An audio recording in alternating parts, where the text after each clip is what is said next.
1,5 millones de dólares. Ese fue el precio pagado por la tarjeta de un novato Lionel Messi en la edición Panini Mega Cracks 2004-2005. Dicha venta superó los 1,33 millones que se habían desembolsado por la de Pelé de 1958, siendo la más valiosa en la historia del fútbol hasta ese momento. Lo interesante es que ambas piezas se encontraban en sobres que costaban menos de $2. Las estampitas literalmente pueden cambiarte la vida, tal como le ocurrió a Damián Olivera, un argentino que pasó de dormir en su auto a vender una carta por $175.000 y convertirse en el mayor coleccionista de Messi del mundo. Sin embargo, hace no tanto tiempo, esta fiebre por el coleccionismo y en particular por el fútbol era completamente inexistente. De hecho, más que un producto en sí mismo, eran un complemento de otro bien. Decimos esto porque a finales del siglo XIX y a comienzos del XX fueron las tabacaleras quienes se encargaron de imprimir las primeras cartas deportivas. Se trataban de simples cartulinas con diseños básicos, incluso a veces hasta dibujados a mano, que servían para proteger el producto y de paso generar cierto branding y asociación con la marca. Mientras que las compañías británicas como Wills y Marcus & Company apostaron por el cricket y el fútbol, en Estados Unidos todo giró en torno al béisbol. La American Tobacco Company, por ejemplo, lanzó en 1909 el conjunto de cartas T206, considerado por los coleccionistas como el más popular de todos los tiempos. Y no era para menos, allí se encontraba el santo grial de las tarjetas, la del beisbolista Honus Wagner. Se estima que, dada la oposición por parte del jugador para que se utilizara su imagen, se imprimieron tan solo 50 o 60 unidades de esta. Y por si se pregunta por qué se hicieron 50 o 60 copias en vez de 0, lo cierto es que por aquella época los derechos de imagen no eran algo habitual y que se cumpliera a rajatabla. La empresa contrataba, por ejemplo, a periodistas para que se acercaran a los deportistas y les pidieran ciertos permisos básicos o incluso las hacían sin más. En lo que a Wagner respecta, se dice que devolvió el contrato con un cheque de $10 y una nota que decía: no quiero que mi foto aparezca en los cigarrillos, pero no quiero que pierda $10, así que le adjunto un cheque por esa cantidad.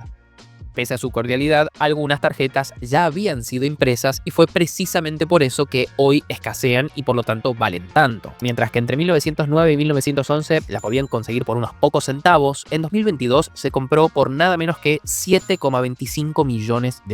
Una verdadera locura. No había dudas de que la iniciativa por parte de las tabacaleras había sido un éxito, principalmente en los Estados Unidos. Pero tenía un problema: la restricción de edad. Como sabrán, la venta de tabaco estaba prohibida a menores, dejando afuera a todos los niños que eran justamente los más interesados en estas tarjetas. Fue entonces cuando apareció otra industria para continuar con esta historia, una que sí estuviera 100% enfocada en el público objetivo. Nos referimos a la de los caramelos o más específicamente los chicles o goma de mascar. En 1933, Goody Gum Company incluyó por primera vez las tarjetas de béisbol junto a su producto. En 1948 se sumó Bowman Gun y finalmente en 1951 llegó la que hoy está en boca de todos: Topps. Sí, la empresa que en 2034 fabricará el álbum de figuritas del mundial comenzó haciendo un chicle. Aunque lo cierto es que fue una de las golosinas más conocidas. Muy probablemente todos reconozcan este chicle. Vale aclarar que las cartas a las que nos referimos en toda esta parte de la historia no son las figuritas para pegar en el álbum tal como las conocemos hoy en día. Ya llegaremos a ellas. Luego de la Segunda Guerra Mundial, las golosinas terminaron de desplazar a las tabacaleras como el objeto o el producto que justamente llevara a la comunidad estas tarjetas o estas cartas de colección. No solo por el mayor alcance que tenía, sino porque en última instancia se terminó prohibiendo su inclusión justamente en los paquetes de cigarrillo, dado que se las consideraba un desperdicio o demasiado papel y cartón alrededor del producto. Eso sí, la batalla entre las empresas de golosinas estaba lejísimos de ser amigable. Al igual que le sucede hoy en día con Panini, Topps debía pelear arduamente por conseguir los derechos de imagen de los deportistas más conocidos. Por aquel entonces, su rival más importante era el ya mencionado Bowman Gun. En esa línea, firmar decenas de contratos en simultáneo, pelear exclusividades y ganarle de mano a la competencia requiere una coordinación infernal. Al igual que sucede en cualquier organización, armar la logística involucrando a decenas o cientos de personas representa un desafío realmente grande. Por suerte, déjenme decirles que hoy existe una solución y llega de la mano de Odoo, el sponsor de este video. Odoo es un sistema que reúne todas las áreas de tu empresa en un único lugar a través de distintas aplicaciones. Una de las más útiles, sin dudas, es la de proyectos. Esta es ideal para organizar, planificar y tener una vista general de todos los proyectos de la compañía de forma ágil y clara. La aplicación cuenta con un panel interactivo que pueden visualizar en formato Kanban, listas y diagramas de Gantt, lo que les permite estructurar las distintas etapas simplemente arrastrando y soltando tareas. También podrán asignar roles, programar actividades, establecer plazos y hasta realizar seguimiento enviando correos electrónicos desde la plataforma. Además, esta se enlaza fácilmente con otras aplicaciones de Odoo como pueden ser compras y facturación, haciendo así el proceso aún más fluido. Lo mejor de todo es que la primera aplicación que elijan es totalmente gratis de por vida y sin límite de usuarios. Así que ya saben, ingresen al link de la descripción o también pueden escanear este QR, comiencen a utilizar la aplicación de proyectos y así al mismo tiempo nos ayudan a que el canal siga creciendo. Muchas gracias Odoo por ser el sponsor de este video. Volviendo a las tarjetas coleccionables, al inicio era Bauman quien controlaba a las grandes figuras deportivas y por lo tanto quien llevaba la delantera. Topps tenía que ingeniárselas para comenzar a recortar el camino. Lo primero que hicieron para eso fue ofrecer las tarjetas de los mismos jugadores que tenía Bauman, pero en un caramelo masticable llamado Taffy en vez de su exitosa goma de mascar. El argumento era que los derechos de exclusividad de imagen aplicaban únicamente a ese producto y que por lo tanto ellos podían tener justamente el derecho a hacerlo en estos caramelos masticables y no en los chicles. Lamentablemente la gente no estaba interesada en este producto sino en la goma de mascar que ofrecía Topps y por lo tanto decidieron volver atrás en 1952 y añadir esas tarjetas justamente a su producto estrella. Para hacerlo, porque ahora justamente estaban con el mismo producto que Bauman y Bauman tenía los derechos, argumentaron que en realidad ese acuerdo no podía ser exclusivo porque la imagen de una persona, en este caso los deportistas, no puede ser transferible y más bien lo que le otorgaban era un permiso que obviamente también se lo pueden dar a alguien más. Acto seguido lanzaron la serie Topps Baseball y marcaron así el inicio de las cartas modernas. Lo decimos porque estas tenían fotografías en color, emblemas de los equipos, algunas firmas y en el reverso la historia personal y estadísticas de cada beisbolista. Si la suerte estaba de nuestro lado, por apenas 5 centavos de dólar podíamos conseguir la carta de Mickey Mantle, la más cara de todo el coleccionismo deportivo, vendida en 2022 por, escuchen bien,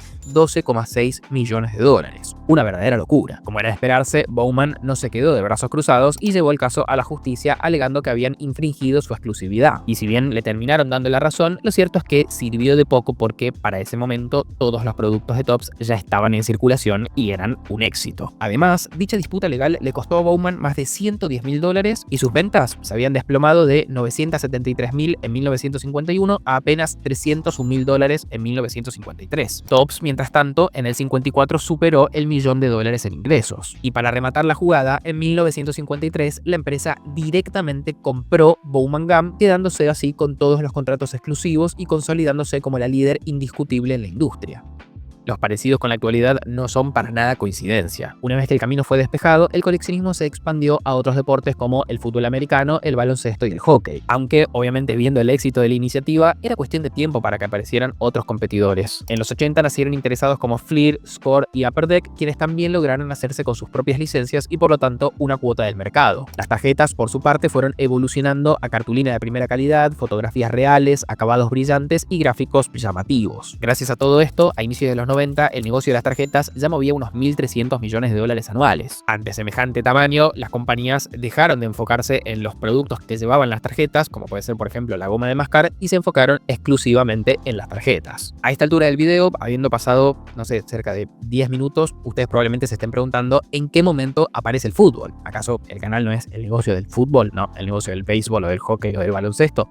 Bueno, lo cierto es que el camino que tuvo nuestro amado deporte fue totalmente distinto. Eso sí, lo que vimos hasta ahora es clave para entender cómo llegamos a la situación actual. Lo cierto es que, como sabrán, estas tarjetas coleccionables no son lo mismo que las figuritas, estampitas, cromos o como las llamen, a las que estamos acostumbrados hoy en día y que se impusieron gracias a Panini desde el Mundial de México 1970. Como vimos en este otro video, fue justamente en ese evento donde se creó el primer objeto de coleccionismo alrededor del fútbol que tenía la licencia FIFA. Eso sí, no era percibido como algo de alta gama. La diferencia era que, mientras que las cartas se pensaba como algo para guardar a lo largo del tiempo, las figuritas eran más bien para pegarlos sobre un libro con hojas de mala calidad. Mientras que las tarjetas, principalmente las de béisbol, eran considerados un activo de gran valor, las estampitas tenían más bien la finalidad de completar la misión, que era justamente llenar todo el álbum. Sin embargo, todo eso cambió con la llegada de la Copa del Mundo Estados Unidos 1994. Con la fiebre mundialista instalada en el territorio norteamericano, era obvio que las empresas locales que se dedicaban al mercado del coleccionismo harían algo para intentar formar parte. Y si bien los italianos eran quienes habían tenido la licencia oficial de la FIFA durante todos los torneos pasados, aquí fue Upper Deck quien llegó a un acuerdo con la Federación Internacional y le arrebató los derechos. De hecho, si nos fijamos en aquel álbum de Panini en 1994, porque efectivamente hicieron uno igual, notaremos que en esa edición no aparece el logo de la FIFA, ni la mascota, ni el póster, ni el trofeo. Era justamente porque no tenían el acuerdo para usar esos elementos. La empresa se debió conformar con los contratos que había firmado ante las federaciones nacionales. Esto la verdad es que es muy interesante porque nos permite también pensar un poco qué puede ocurrir con Panini a partir de 2034, donde justamente perderán esos derechos frente a la ya mencionada Topps. Lo cierto es que en el 94 Upper Deck compró esa licencia, pero no se limitó a las clásicas figuritas. Aprovechando la experiencia que tenían con las cartas de béisbol y baloncesto, lanzaron la primera colección de tarjetas de fútbol de la historia. Estas tenían acabados especiales, distintos niveles de rareza y hologramas de figuras como Romario, Baggio y Maradona. Esta incursión inicial fue muy bien recibida y por lo tanto rápidamente las otras competencias de fútbol comenzaron también a tenerlas. En los 90 la Premier vio llegar primero a Futera y luego a Topps, quien no pararía de crecer tanto en nuevas competencias como en innovadoras propuestas relacionadas al fútbol. En 2007, por ejemplo, la compañía lanzó la edición Match Attax, que además de las tarjetas tenía mecánicas de juego que las volvían más interactivas. Luego, en 2017 presentó la colección de alta gama Chrome, debutando con la Champions League.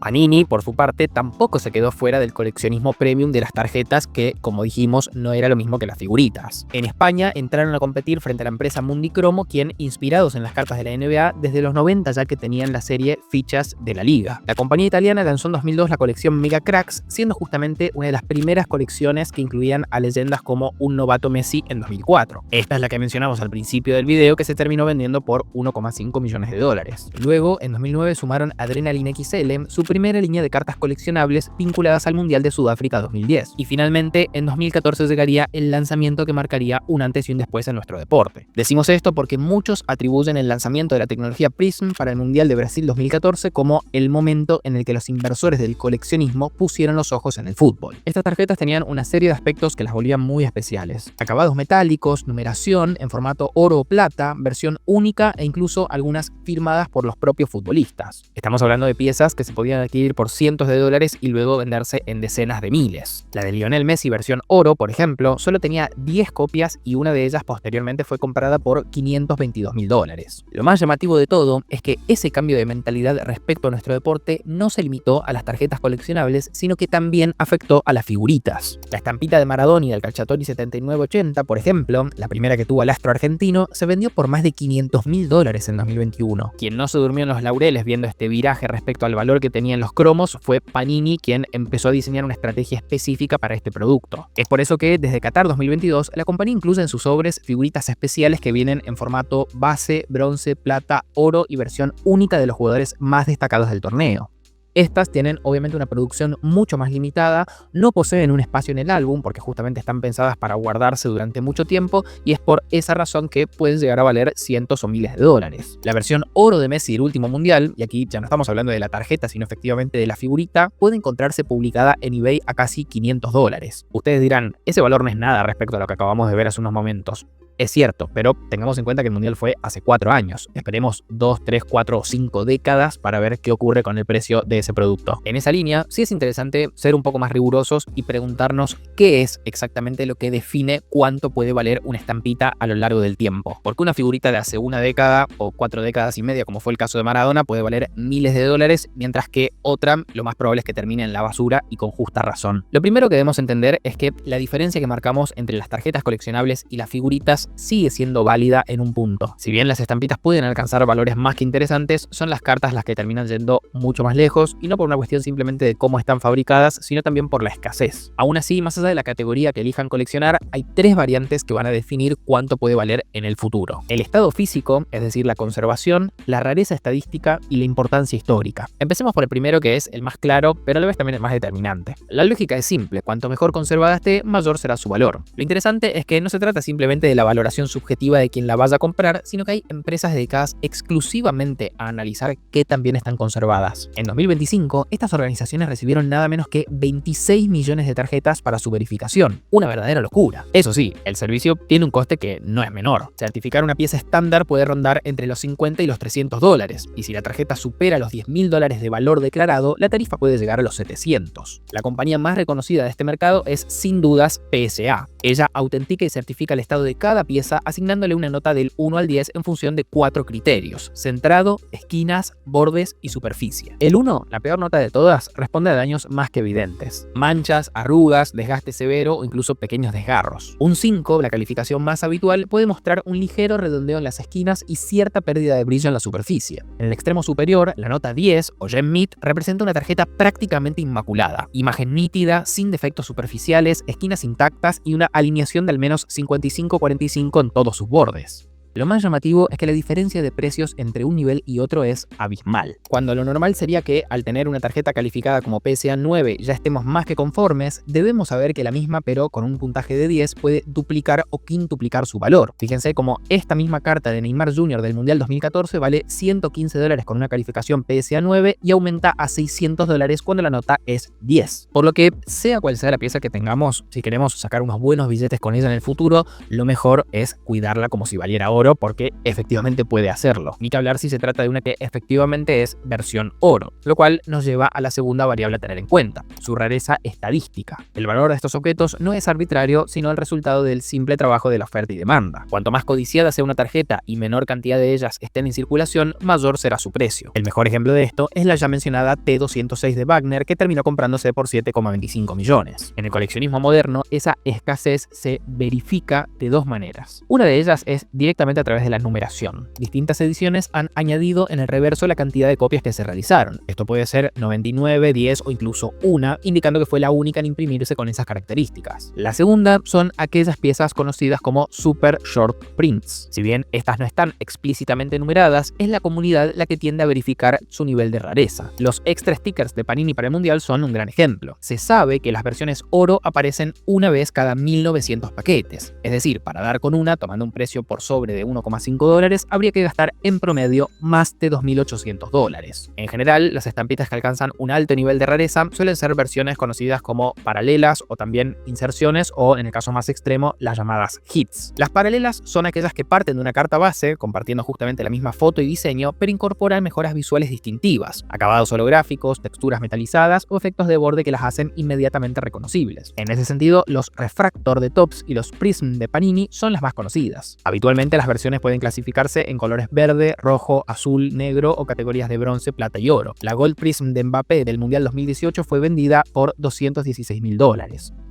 En cuanto a las inserciones, se trata de figuritas que no están pensadas para que vayan en el álbum y tienen un nombre, un diseño y hasta temáticas diferentes. Finalmente, el último escalón de esta escala son los hits. Aquí nos referimos a piezas con diseños únicos que pueden incluir la firma real del jugador, un fragmento físico de su camiseta usada en el partido o incluso pedazos de su botín. Este claramente es el máximo exponente del coleccionismo deportivo. Por último, además de la condición física y la rareza, tenemos al peso histórico como determinante de valor. Básicamente nos referimos a la persona que aparece en ella y qué tan importante fue para el deporte. En este sentido, es el tiempo quien juega una variable fundamental, haciendo que, por ejemplo, una figurita despegue a la estratosfera, se mantenga igual o incluso se hunda si pasa algo negativo alrededor de ese futbolista. Las cartas de los 70 y 80, por ejemplo, son particularmente codiciadas por su peso histórico. En general, lo que tiende a valer mucho en el tiempo es la figurita o estampita de un jugador que cuando la adquirimos o, en su efecto, cuando se imprimió, todavía no era una mega estrella. Esa fue precisamente la razón por la que la tarjeta del novato Messi en la edición Panini Mega Cracks 2004-2005 se vendió por $1,55 millones, o por la que ocurrió algo parecido con 1,33 millones por la de Pelé de 1958. Viajando a la actualidad, quizás el caso más claro es el de Lamine Yamal. Su carta Super Fractor de Topps de la Champions League ya fue vendida por más de $100.000. El punto es que, más allá de todo lo que ya consiguió el español, si en los próximos años gana un mundial, suma varios balones de oro y se consolida como uno de los jugadores más importantes de la historia, esa primera pieza podría adquirir un significado completamente diferente. Y un precio mucho mayor, claro. El problema es que también puede ocurrir lo contrario. Una lesión, una carrera que no despega como se esperaba, o simplemente el eclipse por alguien mejor puede destruir por completo el valor de una carta o figurita. Es por ello que, más allá de la condición física y la rareza que pueda tener, el coleccionismo tiene un elevadísimo componente probabilístico. Todo el tiempo se está evaluando si conviene vender o no una pieza en relación al rendimiento que está teniendo ese jugador o ese deportista y cómo puede evolucionar en el futuro. De lo que no hay dudas es que si están adquiriendo figuritas y por esas casualidades de la vida son tan afortunados de que les toque una extremadamente particular, guárdenla como si fuese un tesoro. Ni hablar de rechazar los posibles intercambios que les puedan ofrecer por 5, 10 o 20 o lo que sea cantidad de estampitas con tal de tener esa singular que les toca a ustedes. Imagínense si les termina tocando la versión oro de Messi o Ronaldo y esa termina siendo la que inmortaliza la segunda Copa del Mundo adquirida por el argentino o la primera del portugués. Tendría un valor exorbitante. Y si ya son uno de esos afortunados, háganos saber en los comentarios, así lo podemos seguir conversando. Eso sí, fíjense si antes no están suscritos al canal. Nos vemos la próxima.